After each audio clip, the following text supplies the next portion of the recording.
And so, my fellow Americans, ask not what your country can do for you, ask what you can do for your country.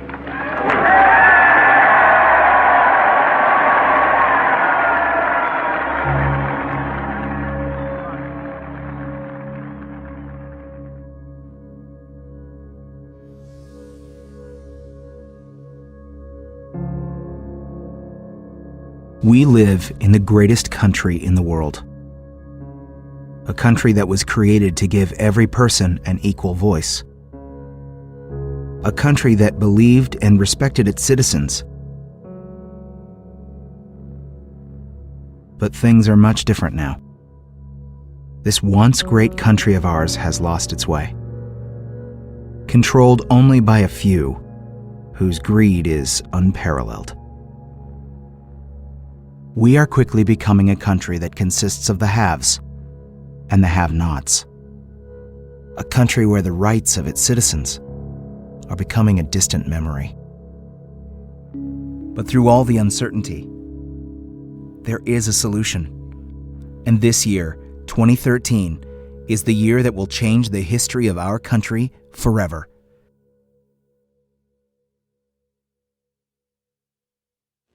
Our national debt is approaching $1 trillion. A few weeks ago, I called such a figure, $1 trillion, incomprehensible.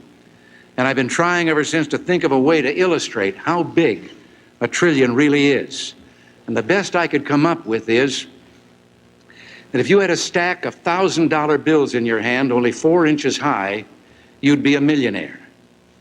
$1 trillion would be a stack of $1,000 bills 67 miles high.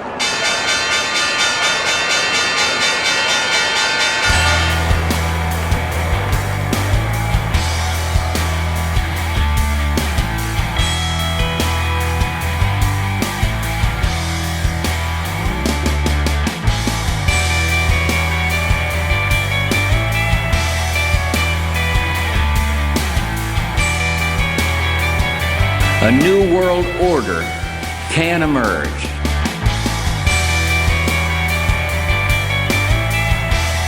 Auto sales are way up. Home sales at a record high. Business investment in equipment is growing at 7 times the rate of the previous 4 years. Shares opened at $9 and jumped to $97 on its first day of trading. I saw stocks go up 30 and 40 points a day. If you don't get on this technology boom, you're going to just be left in the dust. You're going to miss the whole thing. It means we use the mighty muscle of the federal government in combination with state and local governments to encourage owning your own home. In this amazing world of instant global communications, the free and efficient movement of capital is helping to create the greatest prosperity in human history. Real estate could be the key to your future. Houses are selling like hotcakes. Yeah, and that makes 12 straight months of positive sales. Houses with no money down, another house with no money down, 3 cars, 2 motorcycles, a boat, clothes, jewelry, vacations.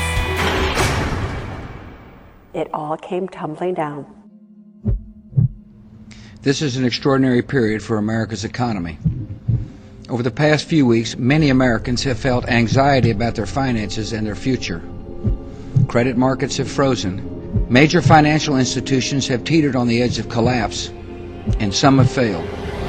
The Dow traders are standing there watching in amazement, and I don't blame them. It was the worst day on Wall Street. Can't look at it after you buy it. It's so horrible. But the stock market is now down 21%. This market is as volatile as you'll ever see. I have never live looked at the Dow Jones Industrial Board and seen a 600-point loss. Let's talk about the speed with which we are watching this market deteriorate. This was 1 week, Maria. This market took 5 years to go higher. It's now down 40%.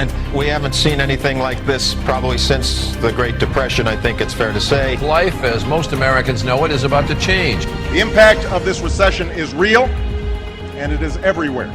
We're in the last days of this country surviving. This is not a recovery, it's merely a cover-up. People are disgusted, people are upset, and yet all the news is sunny. The economy is not recovering, it's getting sicker. We are repeating the mistakes of the Great Depression. We need to bring production back to America.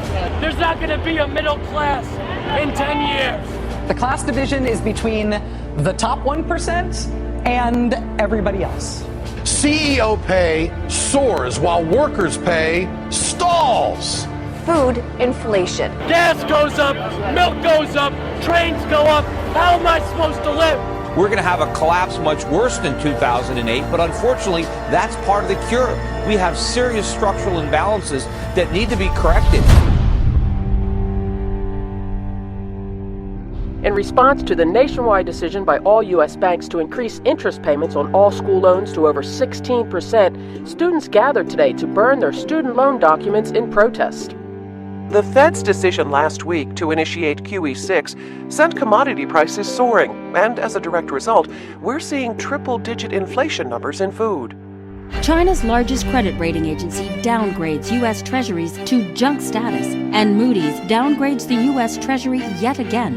On top of that, S&P warns of another downgrade of the U.S. dollar if debt ceiling isn't raised to $25 trillion. I'll come back and they tell me you fired. And I'll say, what for? I didn't do anything. Walmart, the largest employer in America, just announced that they will be cutting 23% of their workforce.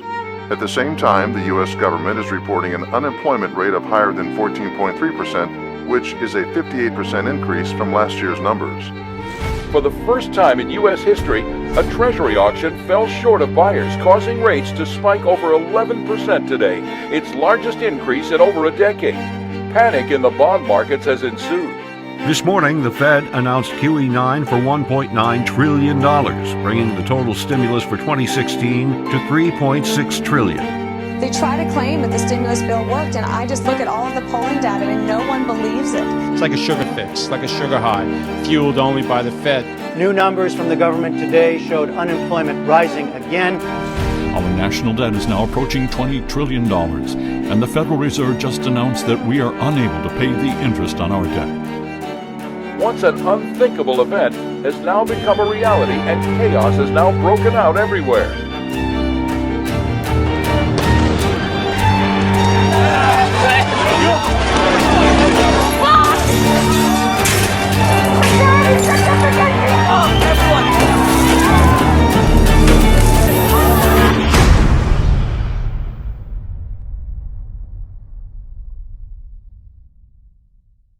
The future of our country doesn't have to look like that.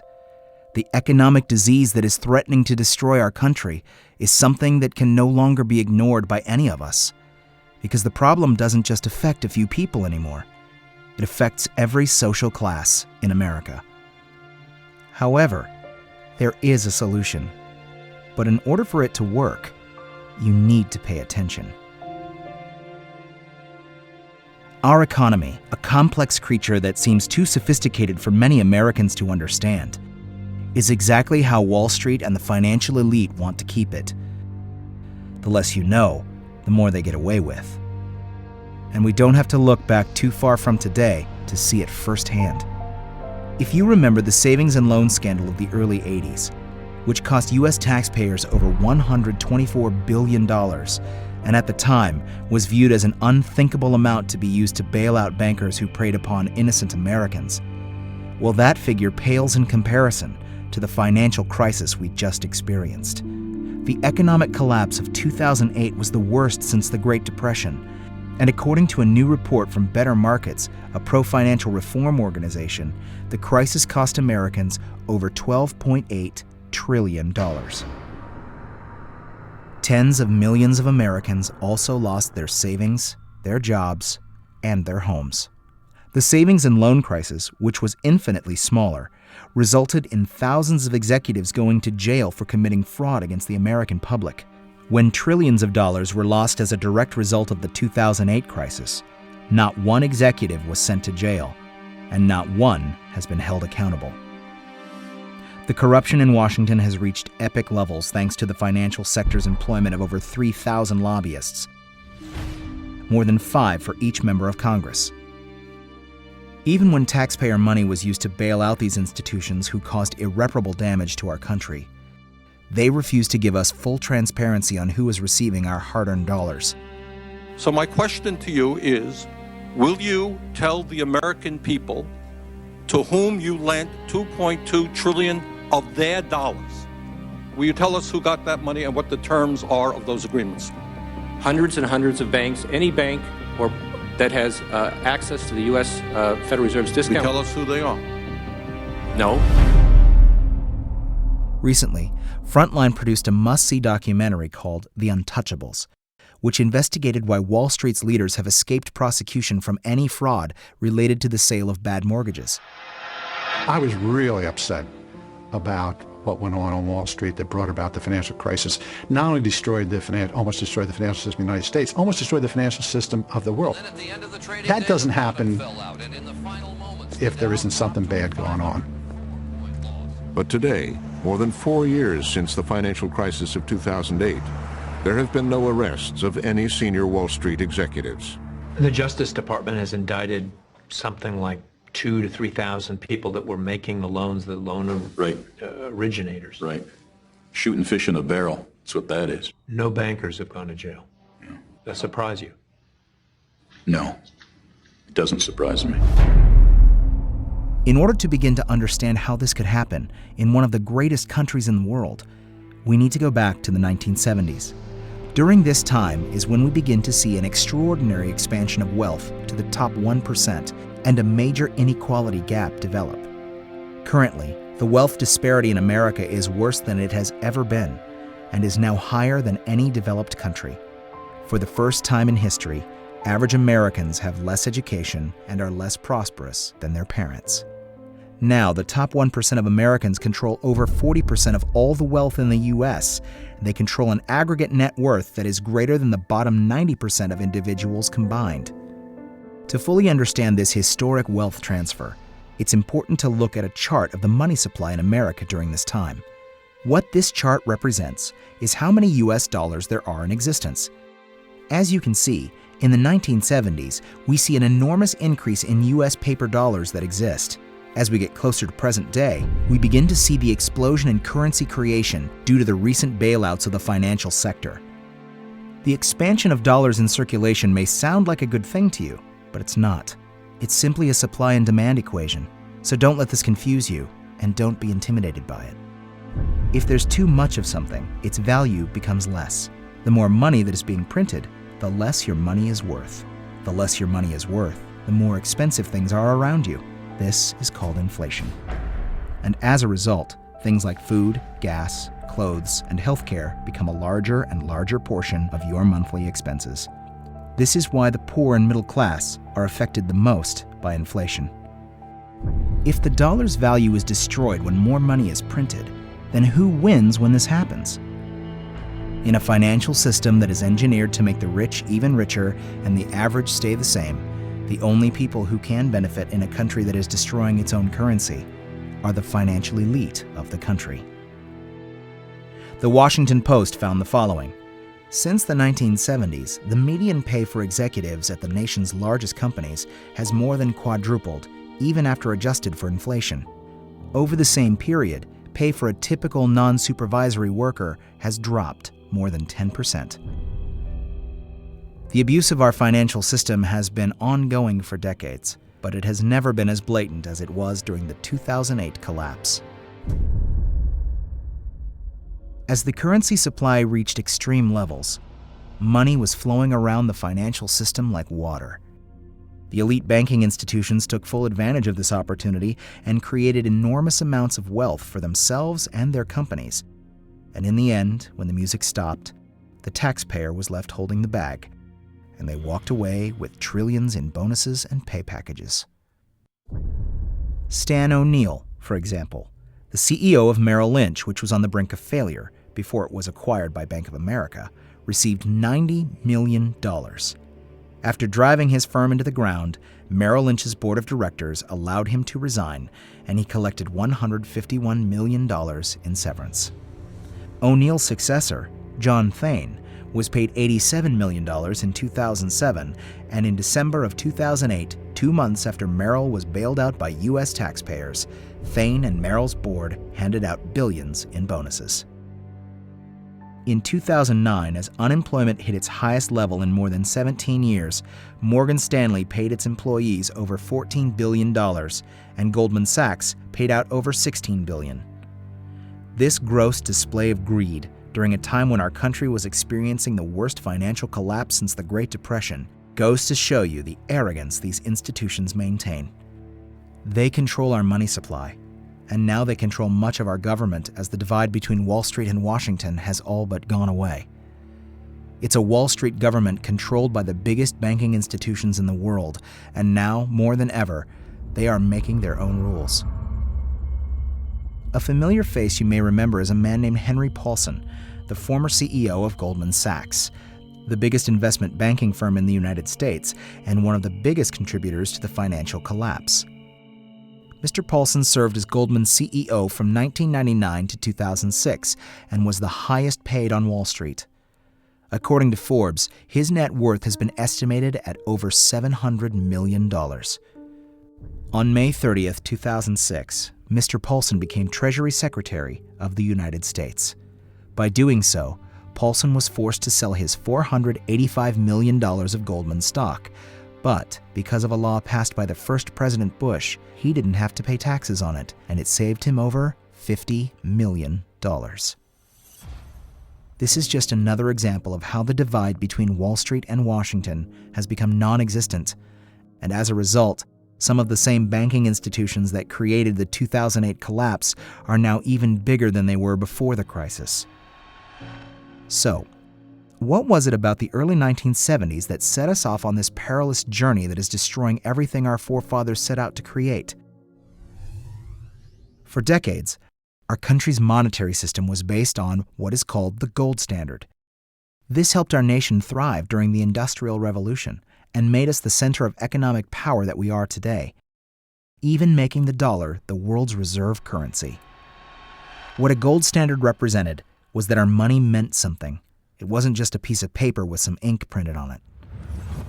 Prior to 1971, the dollar was on the gold standard, which simply meant that every single dollar had a portion of gold stored at the U.S. Treasury. A dollar was essentially a gold certificate, or a claim on gold. Only a certain amount of money could be printed according to how much gold we had in reserves at the U.S. Treasury. What the gold standard accomplished was that it handcuffed politicians and bankers from printing as much money as they wanted. They actually needed to be disciplined in spending and borrowing, and the government couldn't run secret bailouts worth trillions of dollars. Because of this, the financial elite from around the world despised having the gold standard constrict their abilities to print as much money as they wanted. Gold was a fixed money supply, expanding with the economy at a very stable rate, but the bankers wanted a money supply that they controlled in order to increase their profits, loans payable to them, and debt that they could create out of thin air. By having the gold standard in place, it would be impossible for the people at the top to commit the type of fraud they have over the last 4 decades. If politicians wanted to spend too much money or go to war with money they didn't have, they couldn't. The gold standard gave us an honest money supply and a more disciplined government and banking sector. However, on August 15, 1971, due to pressures from the central banks and an expansion in government, President Nixon claimed he was going to temporarily suspend the U.S. gold standard. I have directed Secretary Connally to suspend temporarily the convertibility of the dollar into gold or other reserve assets, except in amounts and conditions determined to be in the interest of monetary stability and in the best interest of the United States. They led the American people to believe that the suspension of the gold standard was a temporary measure that Washington had to take, while fully understanding that this abolishment would be permanent and would change the future of America forever, for the benefit of only a few. From this point on, the dollar wasn't tied to gold anymore, and it became what is referred to as a floating currency or a fiat currency. Now, with nothing constraining its creation, our money supply exploded and all bets were off. Our currency was now prisoner to a few elite banking institutions that could create money as they deemed necessary. Abolishing the gold standard was the last hurdle for the financial elite to overcome. From here on out, the money poured in for the top 1% of our country and changed the course of America forever. This destroyed the value of our currency for the majority of us, while a small percentage made fortunes. This was the beginning of the extreme divide between the rich and the poor in our country. This historic increase in our money supply created the perception of a boom, but the living standards for the majority of Americans have collapsed, while those at the top have flourished. The destruction of our dollar is why it now takes 2 incomes just to support a family. As the government continues to expand the money supply, this scenario will only get worse for the majority of Americans if we don't begin to create change now.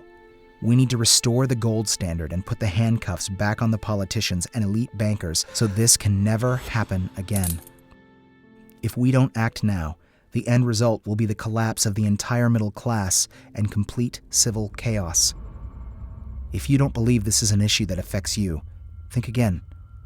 No matter what your occupation is, you get paid in dollars, you save in dollars, and you value your assets in dollars.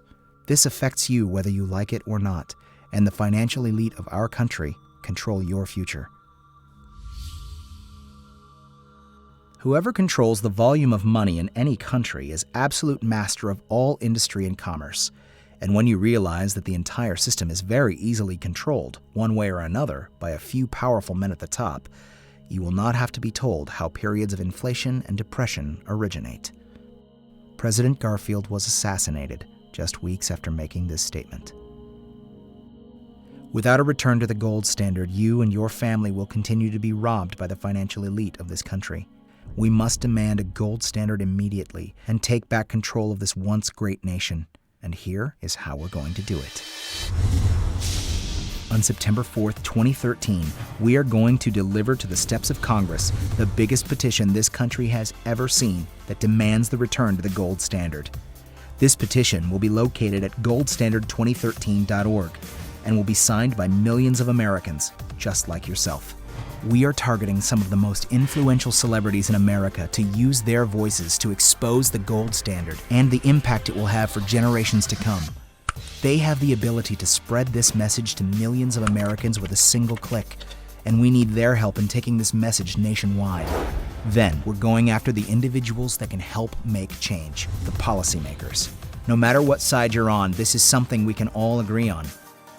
When inequality has become so apparent in this country that there are hundreds of thousands, if not millions of people demanding a solution, like restoring the gold standard, the United States government has no choice but to address the issue. We've identified the policymakers that can help make the gold standard become a reality, so we are focusing on them. On our website, we've made it easy to call them, write them directly, meet with them to get their attention. And that's what we intend to do.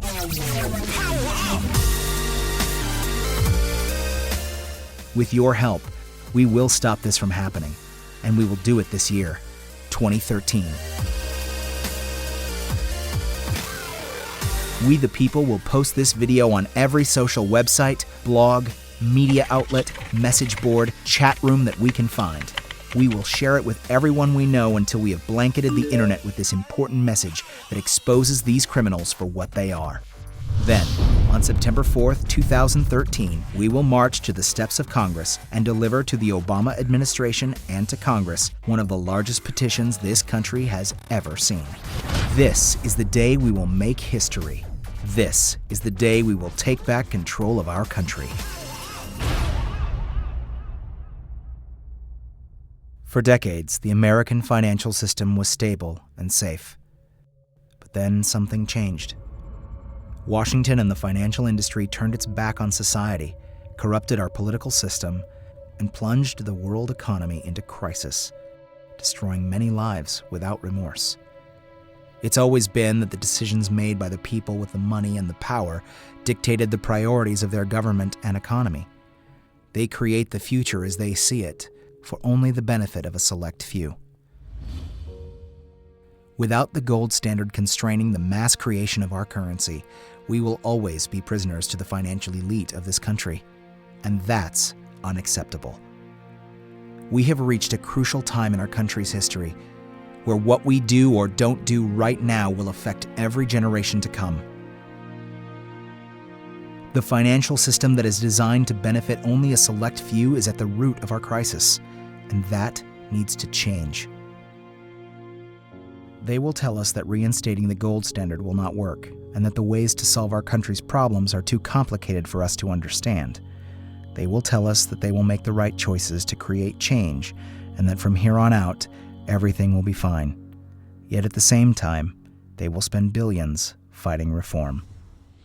But now, we are more connected and more powerful than ever, and we will fight for equality for every social class in America. It's turning the system upside down, and it changes everything.